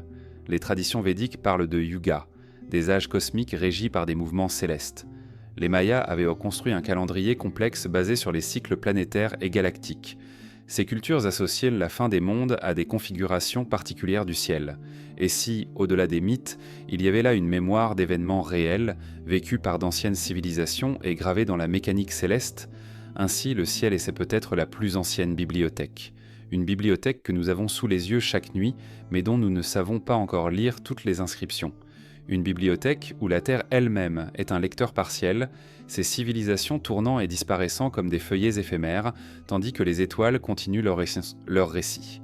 Et lorsque l'on contemple cette bibliothèque, une autre énigme se dessine. Car au-delà des astres, au-delà des monuments qui leur rendent hommage, il y a les langues. Des langues mortes, sans héritier, qui semblent surgir de nulle part puis disparaître, comme si elles appartenaient elles aussi à des civilisations dont nous ne connaissons pas encore le nom. Il existe des langues qui ne mènent nulle part. Elles apparaissent dans les archives du monde, surgissent comme des éclairs, puis disparaissent sans descendance. Elles ne donnent naissance à aucune famille linguistique, elles n'engendrent pas d'héritiers. Ce sont des isolats, des voix solitaires qui s'éteignent sans écho. Leur isolement intrigue car toute langue, normalement, se relie à d'autres par des filiations, des parentés. Lorsqu'une langue reste seule, c'est comme si elle venait d'un ailleurs, d'un peuple dont toute la lignée aurait disparu. Le basque en Europe, le sumérien en Mésopotamie, l'étrusque en Italie, autant de langues qui posent la question d'un passé effacé. Le basque, toujours vivant, n'a aucun lien connu avec les langues voisines. Le sumérien, la plus ancienne langue écrite, n'a pas de parents connus, comme si son apparition avait été soudaine, sans racines visibles. L'étrusque, pourtant riche et sophistiquée, s'est éteinte sans laisser de traces dans les langues modernes. Ces cas isolés sont des mystères, des anomalies linguistiques qui font penser à des fragments rescapés d'un monde antérieur. Certains textes renforcent encore cette énigme. Le linéaire A, utilisé en Crète par la civilisation minoenne, reste indéchiffré. Les symboles de l'Indus, tracés sur des sceaux il y a plus de 4000 ans, ne révèlent toujours pas leur secret. Les tablettes Rongo-Rongo de l'île de Pâques portent des signes dont personne ne comprend le sens. Ces écritures sans héritier sont comme des portes closes. Elles nous disent qu'aucun langage a existé, qu'une pensée a été formulée, mais elles refusent de se livrer. Peut-être parce qu'elles appartiennent à des civilisations dont toute trace, sauf ces signes, s'est dissoute dans le temps. Le langage est plus fragile qu'il n'y paraît. Il peut disparaître avec la mort d'une seule génération. Il peut être effacé par la conquête, par l'oubli, par la perte d'un support écrit. Mais certaines disparitions laissent une impression différente, comme si le langage n'avait jamais eu de place dans la trame connue de l'histoire. C'est le cas du disque de Phaistos en Crète, dont les symboles uniques n'ont aucun parallèle. On dirait une voix isolée, un chant venu d'une humanité qui s'est effacée. Ces langages sans héritier ne sont pas seulement des curiosités. Ils posent une question plus profonde. Et si certains d'entre eux étaient les vestiges d'humanité oubliés? Des civilisations qui auraient développé leur propre système de signes, mais qui auraient été balayées par des cataclysmes, ne laissant que ces bribes inintelligibles. L'absence d'héritage serait alors logique. Si tout un peuple disparaît, sa langue disparaît avec lui, comme une étoile morte dont la lumière n'atteint plus personne. Il est frappant de constater que de nombreux mythes associent l'origine des langues à un acte de rupture. La tour de Babel, dans la Bible, décrit la dispersion des langues comme une punition divine, un éclatement de l'unité. Dans d'autres traditions, les langues en Sangsanag sont perçues comme des dons venus des dieux, ou comme des héritages perdus d'un âge d'or. Ces récits traduisent peut-être un souvenir, celui d'un temps où un langage commun liait des peuples avant que la fragmentation ne l'efface. mais il pourrait aussi être l'écho d'une langue encore plus ancienne, appartenant à une humanité antérieure, dont il ne reste que des reflets dispersés. Les linguistes cherchent des racines communes, des proto-langues hypothétiques. Ils reconstruisent donc l'indo-européen, l'afro-asiatique, l'ouralien. Mais plus on remonte, plus les liens deviennent incertains. Au-delà d'un certain horizon, il n'y a plus rien, seulement des sons perdus, impossibles à reconstituer. C'est dans ce silence que pourraient se cacher des langues sans héritier, effacées bien avant notre mémoire. Certaines découvertes accentuant le trouble. Des inscriptions retrouvées en Amérique du Sud, en Afrique, en Asie, montrent parfois des symboles qui semblent, se ressembler, alors que les cultures n'étaient pas censées se connaître. Est-ce coïncidence ou vestige d'un langage plus ancien, diffusé par des peuples dont nous n'avons gardé aucune trace? L'hypothèse est fragile, mais elle persiste. Peut-être qu'avant l'histoire officielle, il existait un réseau linguistique oublié, une trame qui unissait des civilisations disparues. Le langage n'est pas seulement un outil de communication, il est un mode de pensée, une façon de voir le monde. Chaque langue disparue emporte avec elle une vision unique de l'existence. Les langues sans héritier sont alors des mondes perdus. Leur disparition est plus qu'une perte culturelle, c'est l'effacement d'une manière d'être au monde. En elle se cache peut-être la clé d'une autre compréhension de la réalité qui nous échappe désormais. On peut imaginer une civilisation très ancienne, disparue sans laisser de monuments, mais ayant développé une langue riche, une écriture subtile. Si cette civilisation a été détruite par un cataclysme, ces textes auraient pu se réduire à des fragments illisibles, ces mots à des symboles incompris. Nous les trouvons aujourd'hui sur des pierres, des tablettes, des objets, mais nous ne savons pas les lire. Et parce qu'ils n'ont pas d'héritier, ils flottent dans le temps comme des fantômes. Les langues sans héritier sont comparables aux artefacts anachroniques. Elles défient notre chronologie. Elles apparaissent trop tôt, trop isolées, ou disparaissent trop vite. Elles ne s'inscrivent pas dans l'évolution logique que nous imaginons. Elles sont des anomalies, mais des anomalies qui parlent, ou plutôt dans ceux qui se taisent d'une manière éloquente. Leur silence est une invitation, et si elles appartenaient à d'autres âges, à d'autres humanités. Peut-être que certains symboles gravés dans les pierres ne sont pas seulement des écritures, mais des tentatives de transmission à travers les millénaires, des messages adressés à l'avenir que nous avons perdus en route. Leur absence d'héritier ne serait pas un hasard, mais une conséquence. Les civilisations qui les ont conçues savaient qu'elles disparaîtraient et ont tenté de semer des signes pour ceux qui viendraient après. Aujourd'hui, nous contemplons ces langues muettes avec un mélange de frustration et de fascination. Nous savons qu'elles disent quelque chose, mais nous ignorons quoi. Leur énigme est plus puissante que des bibliothèques entières, car elle ouvre un gouffre, celui d'un passé dont nous ne comprenons pas le langage. Et dans ce gouffre se dessine une intuition. Si les langues peuvent disparaître sans laisser d'héritier, alors peut-être que les civilisations elles-mêmes disparaissent de la même manière, emportant avec elles toute leur mémoire, tout leur savoir. Ainsi, les langages sans héritier ne sont pas seulement des curiosités archéologiques, ils sont les témoins d'un oubli plus vaste, d'un silence plus profond. Ils nous rappellent que l'histoire n'est pas une ligne continue, mais une mosaïque trouée, faite de fragments de voix étouffées, de mémoires effacées. Et parmi ces mémoires, certaines pourraient bien concerner des mondes qui ne sont pas les nôtres, des civilisations dont il ne reste que des poussières de mots. Et ces poussières nous conduisent à une autre énigme, celle des traces matérielles, fossiles ou minérales qui semblent indiquer l'existence d'une technologie antérieure à la nôtre. Comme si, au-delà des langues perdues, il existait aussi des fossiles technologiques, vestiges d'un passé qui n'a pas encore livré son secret. Il existe au sein des archives de la Terre des traces qui ne devraient pas être là. Elles surgissent parfois du charbon, de la roche, des couches géologiques que l'on croyait parfaitement comprises. Ce sont des objets, des formes, des indices d'un travail ou d'une technique incrustés dans des sédiments datant de millions d'années. On les appelle fossiles technologiques. Leur simple présence trouble car elle suggère l'impensable, qu'avant nous, avant même notre histoire connue, des civilisations pourraient avoir laissé derrière elles des témoins matériels de leur passage. Les plus célèbres de ces énigmes sont souvent contestées, rejetées comme illusions ou fraudes. Pourtant, leur répétition intrigue. Dans une mine de charbon en Oklahoma, on aurait retrouvé une petite marmite de fer prise dans une gangue vieille de plusieurs centaines de millions d'années. Dans un bloc de grès en Russie, un marteau à tête métallique scellé dans la pierre aurait été découvert.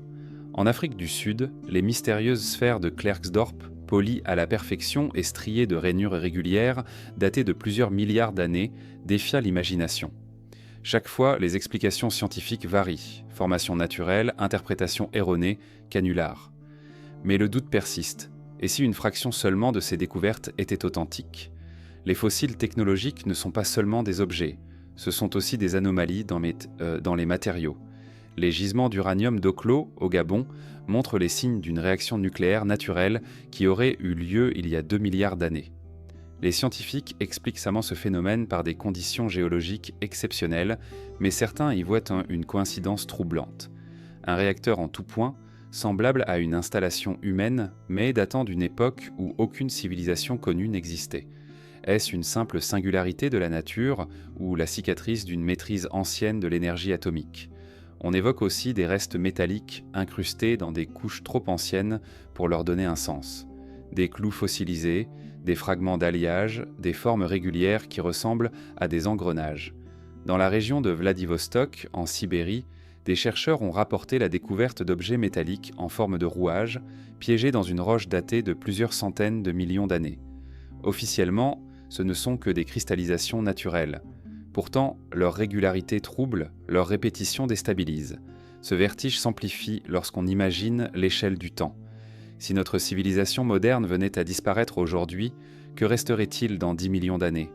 Les gratte-ciels s'effondreraient, les routes s'effaceraient, les métaux se corroderaient, les plastiques se décomposeraient. Peut-être ne subsisteraient dans l'Antique que quelques strates étranges, des couches de cendres industrielles, des dépôts de matériaux artificiels, quelques fragments de verre ou de béton fossilisés. Pour un archéologue du futur, ces traces paraîtraient des anomalies difficiles à relier à une culture identifiable. Pourquoi en serait-il autrement pour des civilisations hypothétiques plus anciennes? Leurs vestiges, dissous par le temps, nous apparaîtraient aujourd'hui comme des fossiles technologiques incompréhensibles. Certains chercheurs évoquent la possibilité d'une signature technologique enfouie dans les sédiments. Une civilisation avancée aurait pu modifier son environnement au point de laisser des traces géologiques durables, une couche d'éléments radioactifs, une proportion inhabituelle de métaux rares, une modification chimique des sols. Cette signature existerait encore, mais nous ne saurions pas toujours la reconnaître comme artificielle. Nous la lirions comme un phénomène naturel alors qu'elle serait le vestige d'une activité disparue. Dans ce vertige, les fossiles technologiques deviennent plus qu'une curiosité. Ils ouvrent la possibilité que notre monde actuel soit une répétition. Nous croyons être les premiers à manipuler l'atome, à travailler le métal, à sculpter la pierre, mais si d'autres avant nous l'ont fait, si leurs traces subsistent sous la forme d'artefacts énigmatiques, alors notre modernité n'est qu'une redécouverte, une réinvention. Et le temps, au lieu d'être linéaire, serait circulaire, rejoignant les mêmes gestes à travers les millénaires. Le mystère est renforcé par le silence des institutions scientifiques. Beaucoup de ces découvertes sont rejetées d'emblée, considérées comme des erreurs ou des canulars. Et il est vrai que l'histoire de l'archéologie est pleine de faux, mais parfois ce rejet semble trop rapide, comme si l'idée même d'une civilisation antérieure était insupportable. Nous préférons croire à une nature capricieuse plutôt qu'à une humanité oubliée. Pourtant, le doute reste, persistant comme une ombre. Pourquoi tant de témoignages similaires surgissent-ils aux quatre coins du monde, à des époques et dans des contextes si différents? Il existe aussi des fossiles technologiques d'un autre type, ceux qui apparaissent dans les récits anciens. Les textes védiques parlent de machines volantes et d'armes terribles. Les mythes grecs évoquent des automates construits par Héphaïstos, des navires guidés par des voies métalliques. Les chroniques chinoises racontent dans des dragons mécaniques et des instruments célestes. On peut lire tout cela comme des métaphores, mais peut-être ces récits sont-ils les souvenirs déformés d'artefacts réels, d'inventions trop anciennes pour avoir laissé des preuves matérielles. Les textes seraient alors les fossiles d'une mémoire technologique, préservés dans le langage plutôt que dans la pierre. La fascination pour ces fossiles technologiques ne tient pas seulement à leur mystère. Elle tient aussi à ce qu'ils disent du manque de nous. Nous craignons l'oubli. Nous savons que notre propre civilisation pourrait disparaître, et que nos machines, nos villes et nos satellites se transformeraient en poussière. Alors quand nous contemplons une sphère polie vieille de milliards d'années, ou un engrenage scellé dans la pierre, nous y projetons notre propre disparition. Nous voyons dans ces objets la possibilité d'un miroir, celui d'un monde qui fut et dont nous ne sommes que l'écho. Le vertige vient de là. Ces fossiles ne sont peut-être pas des preuves, mais des indices. Ils ne disent pas clairement une civilisation a existé avant nous, mais ils ouvrent cette possibilité. Ils rappellent que le temps est si vaste qu'il peut contenir plusieurs histoires, plusieurs humanités, dont la nôtre n'est qu'une variation. Et si ces civilisations ont existé, leurs fossiles technologiques y sont les pierres d'un puzzle immense, dont nous n'apercevons que quelques fragments. Alors la question devient plus large, car si le carbone, les métaux, les minéraux peuvent conserver ces traces, peut-être que l'empreinte des civilisations oubliées ne se limite pas aux objets. Peut-être que la mémoire est aussi inscrite dans les éléments mêmes de la Terre, dans le carbone, dans les gisements fossiles, dans la matière qui compose notre monde. Comme si le sol, en silence, enregistrait les passages de tous ceux qui l'ont habité. Le carbone est la matière de la vie. Chaque feuille, chaque souffle, chaque organisme en porte la marque. Lorsque le temps avance, il se transforme. Il devient charbon, pétrole, diamant. La Terre conserve ainsi, dans ses profondeurs, une archive étrange où se mélangent les restes des êtres vivants et les cicatrices des âges anciens. Mais que se passerait-il si, parmi ces archives, se cachaient aussi les traces de civilisations perdues ? Si le carbone n'était pas seulement le témoin de la vie biologique, mais aussi la mémoire enfouie d'art, de techniques, d'industries antérieures à la nôtre ? Les mines de charbon sont parfois le théâtre de découvertes troublantes. On raconte que des outils, des chaînes, des objets façonnés auraient été trouvés dans des couches vieilles de dizaines, voire de centaines de millions d'années. Les scientifiques y voient dans des erreurs d'observation ou des canulars. Pourtant, l'idée persiste. Si une civilisation avait existé avant nous, et si elle avait travaillé le métal ou façonné la pierre, ces traces auraient pu être enfouies avec les forêts sont primordiales qui ont donné naissance au charbon. La mémoire de ces gestes se serait transformée en strates sombres, prisonnières de la croûte terrestre. Le pétrole lui-même est une énigme. Cette substance née de la décomposition lente de la matière organique est le résidu d'un passé foisonnant. Nous l'utilisons pour alimenter nos machines, mais en brûlant ces hydrocarbures, nous libérons dans l'air l'écho de mondes disparus depuis des millions d'années. Peut-être que dans cette matière liquide se cachent aussi des fragments d'activité artificielle, des molécules inhabituelles produites non pas par la nature, mais par une industrie oubliée. Les chimistes cherchent des signatures de vie dans les exoplanètes, en analysant leur atmosphère. Mais avons-nous scruté notre propre sol avec la même attention pour y détecter des signatures technologiques anciennes ? Le carbone conserve également les traces des grandes extinctions.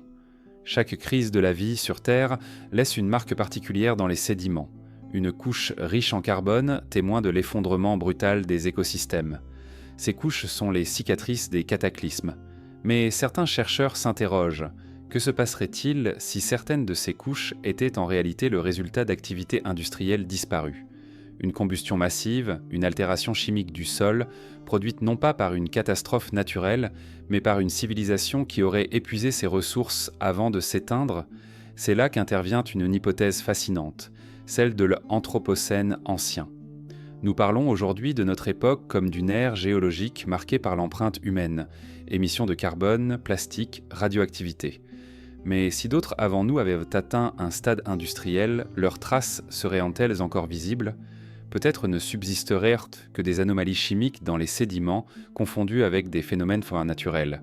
Notre propre monde, dans 10 millions d'années, pourrait n'être reconnu que par une fine couche de carbone enrichie, par des résidus fossilisés d'industries disparues. Pourquoi n'en serait-il pas de même pour des civilisations oubliées ? Le carbone est aussi un témoin paradoxal. Il conserve mais il efface en même temps. Dans le charbon, les structures originelles des plantes sont broyées, aplaties, réduites à une masse uniforme. Dans le pétrole, toute diversité se dissout dans un liquide indistinct. Si des artefacts, des constructions, des objets avaient été pris dans ce processus, ils seraient méconnaissables aujourd'hui, transformés en une substance homogène. La mémoire est là, mais cryptée, inaccessible. Nous brûlons peut-être chaque jour, dans nos centrales et nos moteurs, les restes d'âge dont nous n'avons aucune idée, réduits en vapeur et en chaleur. Les diamants eux-mêmes portent une part de cette mémoire. Ces cristaux purs, formés sous des pressions immenses, contiennent parfois des inclusions, de minuscules impuretés qui révèlent les conditions de leur naissance. Dans ces empreintes microscopiques se trouvent des informations sur l'atmosphère, la chimie de la Terre à des époques reculées. On peut imaginer qu'un jour, un diamant révèle non pas seulement une donnée géologique, mais l'écho d'une activité artificielle, une trace qui ne devrait pas être là. La mémoire enfouie dans le carbone ne se limite pas aux minéraux. Elle s'étend au sol, aux tourbières, aux couches d'humus fossilisées. Dans certains sites, des restes de civilisations connues ont été préservés de manière exceptionnelle par l'absence d'oxygène, du bois, des tissus, des aliments. Si des civilisations plus anciennes avaient existé, certaines de leurs traces auraient pu être conservées dans des environnements similaires, mais transformées, avec le temps, en couches de carbone indistinctes. Leurs archives seraient devenues indistinguables de la matière organique fossile. Cette idée engendre un vertige, et si la Terre était littéralement construite sur la mémoire des civilisations passées, nous exploitons le charbon et le pétrole comme de simples ressources, mais peut-être sont-ils aussi les reliques d'âges antérieurs, réduits à l'état de carburant. Nous serions alors des héritiers ignorants, brûlant les restes de mondes qui nous ont précédés, consommant sans le savoir la mémoire de leurs existences. L'hypothèse reste spéculative, mais elle trouve un écho dans certaines traditions mythologiques. Beaucoup de récits parlent d'âges successifs, détruits par le feu, l'eau ou le temps. Peut-être ces mythes sont-ils des souvenirs transformés d'un cycle éternel, où chaque civilisation finit par nourrir la suivante, non seulement symboliquement, mais matériellement, en devenant le carbone dont se serviront les générations futures. Ce qui est certain, c'est que le carbone est le registre le plus vaste et le plus ancien de la Terre. Il contient la mémoire de la vie et de la mort, des forêts disparues, des océans asséchés, des atmosphères transformées. Il est une archive silencieuse que nous n'avons pas encore appris à lire dans toute sa complexité. Mais si le carbone garde les traces de la vie, il garde peut-être aussi celles de la pensée. La question n'est pas seulement de savoir ce que nous brûlons dans nos machines, mais ce que nous effaçons avec chaque combustion. La mémoire enfouie dans le carbone est peut-être l'ultime énigme, une mémoire que nous utilisons sans la reconnaître, une mémoire qui pourrait contenir la preuve d'humanité disparue. Et cette mémoire nous conduit vers une réflexion plus vaste encore. Si la Terre conserve des archives parfois illisibles, qu'en est-il du cosmos tout entier ? Car peut-être que notre monde n'est pas unique, peut-être que l'histoire des civilisations suit un rythme universel, une répétition inscrite dans le tissu même de l'univers. C'est là que surgit le paradoxe de la répétition cosmique. Dans l'immensité du cosmos, rien n'est vraiment unique. Les étoiles naissent, brûlent, s'éteignent, puis renaissent sous d'autres formes. Les planètes se forment, se dissolvent, se recomposent. La matière elle-même n'est qu'un cycle incessant. Poussière d'astres devenue chair, chair redevenue poussière. Si l'univers obéit à ce principe de répétition, pourquoi les civilisations n'y échapperaient-elles pas ? Pourquoi l'humanité serait-elle le seul phénomène singulier, sans précédent ni écho ? Le paradoxe est là. Nous croyons à notre unicité, mais tout ce que nous observons nous parle de recommencement. Les galaxies reproduisent les mêmes structures en spirale, les étoiles suivent les mêmes étapes de vie, les planètes connaissent des climats qui se ressemblent. Alors, pourquoi la conscience, pourquoi la culture, pourquoi la civilisation ne se répéterait-elle pas aussi, sur Terre comme ailleurs ? Peut-être que nous ne sommes pas le premier essai. Peut-être que notre monde n'était qu'une variation parmi d'autres, un cycle récurrent dont nous ne percevons que le dernier acte. Les philosophes de l'Antiquité parlaient déjà de cette idée. Les stoïciens croyaient en l'ekpyrosis, un embrasement cosmique qui détruit le monde pour le recréer à l'identique. Nietzsche reprendra plus tard le thème de l'éternel retour. Chaque instant, chaque vie, chaque événement se répète infiniment dans une boucle sans fin. Ce qui semble être une intuition métaphysique pourrait être une description poétique d'un phénomène universel, la répétition cosmique. Dans les traditions anciennes, on trouve la même obsession. Les hindous décrivent les yugas, des cycles cosmiques où l'humanité apparaît, prospère, puis décline avant d'être effacée. Les Mayas, avec leur calendrier, concevaient également des mondes successifs, chacun détruit avant que le suivant ne commence. Les peuples nordiques les parlaient du Ragnarök, fin et recommencement des âges. J'ai toutes ces visions traduisent dans la même idée. L'histoire n'est pas linéaire, elle est circulaire. Et si ces mythes se ressemblent tant, peut-être est-ce parce qu'ils reflètent une vérité enfouie. Nous vivons dans une répétition. Les sciences modernes renforcent parfois ce sentiment. Les théories cosmologiques envisagent un univers oscillant qui se dilate puis se contracte avant de renaître. Même si l'hypothèse du Big Bang unique domine, d'autres modèles évoquent un multivers, un ensemble de mondes parallèles où les mêmes lois produisent des structures semblables. Dans ce cadre, la civilisation humaine ne serait qu'un exemple parmi une infinité d'autres, répétées sous des formes légèrement différentes, peut-être déjà éteintes ailleurs, peut-être encore à venir. Sur Terre, cette logique se lit dans les extinctions. À plusieurs reprises, la vie a été presque totalement effacée.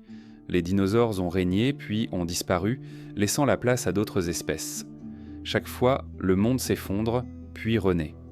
Les civilisations, elles aussi, semblent suivre ce rythme. L'Égypte antique, la Mésopotamie, les cités mayas, toutes ont connu la grandeur puis la chute. Mais si l'on élargit l'échelle, peut-être que ce cycle dépasse l'humanité moderne. Peut-être que d'autres civilisations, oubliées, se sont déjà élevées et effondrées avant nous, répétant la même trajectoire. Le paradoxe est cruel. Si tout se répète, alors rien n'est vraiment nouveau. Nos inventions, nos découvertes, nos triomphes auraient déjà eu lieu, dans d'autres cycles, d'autres âges. Nous ne faisons que rejouer une partition ancienne, dont nous avons perdu les partitions précédentes. Le carbone, la pierre, la glace gardent en les échos de ces répétitions, mais pas les détails. Nous percevons l'ombre d'un geste, jamais le geste lui-même. Pourtant, cette répétition n'est pas forcément identique. Comme une spirale, elle repasse par les mêmes points, mais à un autre niveau, légèrement déplacé. Ce n'est pas un cercle parfait, mais une variation. Alors peut-être que nous ne sommes pas la copie exacte d'une civilisation antérieure, mais une nouvelle version, un nouvel essai. Et si d'autres avant nous ont échoué, leur disparition pourrait être un avertissement. Nous répétons leurs erreurs sans le savoir, avançant vers le même abîme. Il existe une autre lecture du paradoxe. Si tout se répète, peut-être que certains signes persistent d'un cycle à l'autre. Des fragments de mémoire, des archétypes, des mythes, les langues sans héritier, les artefacts anachroniques, les anomalies géologiques pourraient être ces rémanences, ces éclats rescapés d'un âge précédent, réinjectés dans le nôtre. Le monde ne recommence pas entièrement à zéro. Il garde des cicatrices, des empreintes, des bribes. Nous vivons dans un palimpseste cosmique, où chaque âge porte la trace des âges antérieurs. Les mathématiques du chaos montrent qu'un système complexe peut produire des motifs récurrents, des fractales où la même forme réapparaît à différentes échelles. Peut-être l'univers fonctionne-t-il de la même façon.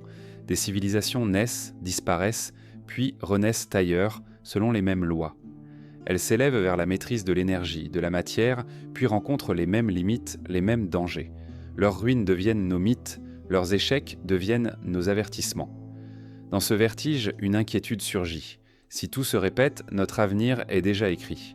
Nous sommes condamnés à disparaître comme les autres, à devenir poussière et silence. Mais une autre possibilité existe. Si chaque cycle est légèrement différent, peut-être pouvons-nous briser la chaîne, trouver un chemin inédit. Le paradoxe de la répétition cosmique n'est pas seulement une fatalité, il est aussi une invitation. Comprendre les traces du passé pour éviter de rejouer le même destin. Ainsi, en contemplant les étoiles, en fouillant les strates de la Terre, en déchiffrant les mythes, nous ne cherchons pas seulement des preuves, nous cherchons des repères dans une boucle.